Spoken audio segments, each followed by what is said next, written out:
Alhamdulillahi Rabbil Alamin. Wassalatu wassalamu ala ashrafil anbiya'i wal mursalin wa ala alihi wa sahbihi ajma'in. Amma ba'du. Assalamualaikum warahmatullahi wabarakatuh. Wajah berseri di malam hari. Terima kasih kepada hadirin kerana sudi menghadiri untuk mendengari pidato saya pada malam ini. Berdirinya saya di sini adalah untuk menyampaikan sebuah pidato yang bertajuk Sukan Menurut Pandangan Islam. Sebelum saya menceritakan secara lebih mendalam apakah itu sukan menurut pandangan Islam, suka untuk saya menyentuh sedikit tentang konsep sukan. Tahukah kalian apakah itu sukan? Menurut Kamus Dewan edisi kelima, sukan adalah segala kegiatan yang melibatkan ketangkasan atau kemahiran serta tenaga yang dilakukan sebagai acara hiburan, pertandingan atau menyihatkan tubuh badan. Hadirin dan hadirat yang dirahmati Allah sekalian, Islam merupakan agama yang syumul, yakni sempurna serta menitik beratkan duniawi tanpa meminggirkan ukhrawi. Segala yang dilakukan dikira ibadah sekiranya diniat kerana Allah Subhanahu wa taala.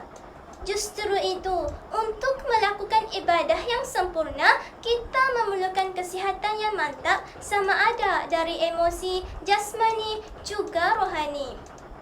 Oleh sebab itu, sukan adalah sesuatu yang dituntut dalam Islam kerana sukan adalah salah satu wasilah bagi seseorang insan dalam menjaga kesihatan tubuh badan. Hal ini juga dapat melahirkan umat Islam yang cergas dan cerdas dalam meletakkan Islam itu sebagai agama yang bukan sahaja mementingkan aspek rohani semata-mata.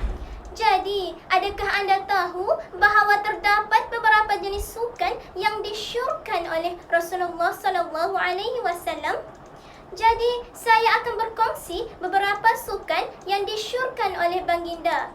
Akan tetapi, disebabkan kita kesuntukan masa, saya akan berkongsi 3 jenis sukan yang menjadi sunnah Rasulullah SAW. Antaranya, sukan memanah, berenang dan menunggang kuda. Tahukah hadirin mengapa baginda amat menyukai 3 jenis sukan ini? Hal ini kerana sukan-sukan ini mempunyai banyak kelebihan dan kebaikannya yang kita sendiri tidak mengetahuinya. Hadirin yang dihormati sekalian, antara faedah yang kita perolehi melalui sukan memanah ialah selain ia menguatkan otak, memanah juga mampu membantu seseorang itu melatih daya fokus yang tinggi dan pantas. Ia juga merupakan salah satu cara mempersiapkan kekuatan sukan pasukan perang sebagaimana firman Allah dalam surah Al-Anfal ayat ke-60 yang berbunyi وَأُعِدُّوا لَهُمْ مَا اسْتَطَعْتُمْ مِنْ قُوَّةٍ. Maksudnya, dan persiapkanlah dengan segala kemampuan untuk menghadapi mereka dengan kekuatan yang kamu miliki. Ketika menjelaskan ayat ini, Rasulullah SAW bersabda, ketahuilah bahawa yang dimaksudkan dengan kekuatan itu adalah memanah. Hadis riwayat Muslim.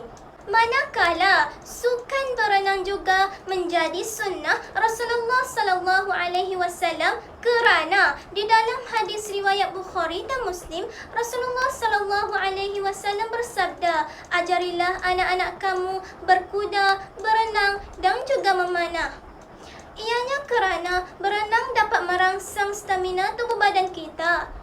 Akhir sekali adalah menunggang kuda amat baik untuk kesihatan kerana ketika menunggang, seluruh anggota tubuh badan kita berfungsi dengan baik. Tambahan pula, ia amat bermanfaat digunakan ketika berperang. Seperti mana firman Allah dalam surah Al-Anfal ayat ke-60 juga yang berbunyi, A'udzubillahi minasyaitonirrajim.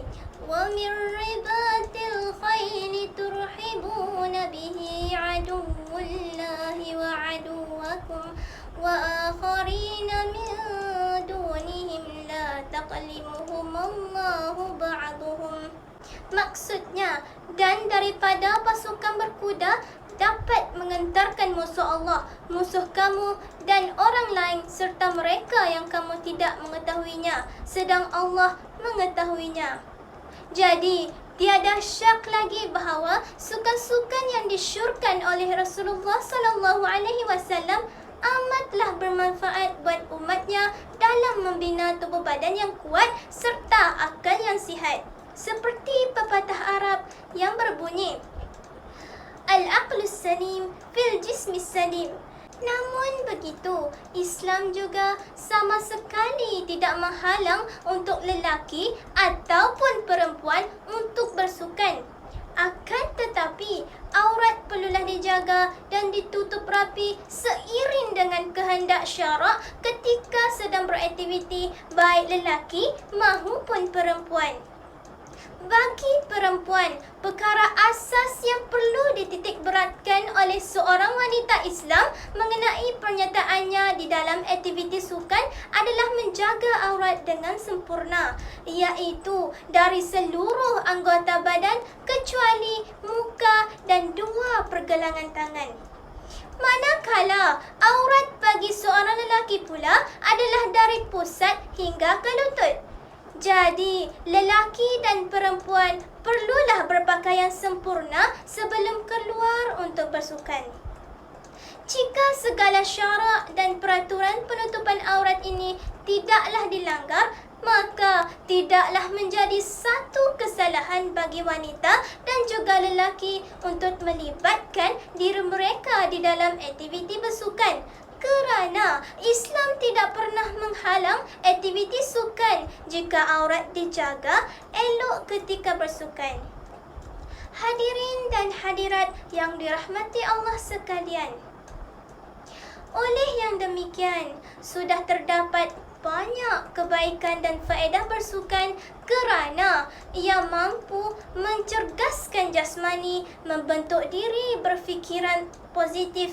Di samping itu, kita juga dapat mengeratkan hubungan silaturahim sesama kita ketika bersukan. Jadi, jika sebelum ini kita ditekankan untuk berkenaan kepentingan bersukan dari sudut pandangan perubatan sahaja, tetapi hakikatnya agama Islam juga turut menitik beratkan soal kesihatan jasmani dan rohani. Bertetapan dengan hadis yang diriwayatkan oleh Abu Hurairah radhiyallahu anhu, berkata Rasulullah sallallahu alaihi wasallam bersabda, Al-mu'minul qawil khairun uhibbu ila Allah minal mu'minul dha'if. Yang bermaksud, seorang mukmin yang kuat itu lebih baik dan lebih dicintai Allah daripada seorang mukmin yang lemah. Hadirin yang dimuliakan, berdasarkan perbincangan di atas, bolehlah kita simpulkan bahawa aktiviti sukan ini tidak seharusnya menjadi faktor penyebab bagi lelaki dan perempuan daripada memenuhi tuntutan agama dan kewajipan dunia. Individu dan masyarakat Muslim, tidak kira lelaki maupun wanita, dituntut supaya mengimbangi di antara kehendak dirinya dan kewajipan dunia yang dituntut oleh agama. Sekian, itu sahaja daripada saya. Semoga apa yang dikongsikan pada malam ini dapat sama-sama kita merealisasikan dan menanam sikap minat untuk bersukan, terutama sukan-sukan yang disunnahkan oleh Rasulullah sallallahu alaihi wasallam. Wallahu a'lam wa billahi taufiq wal hidayah. Assalamualaikum warahmatullahi wabarakatuh.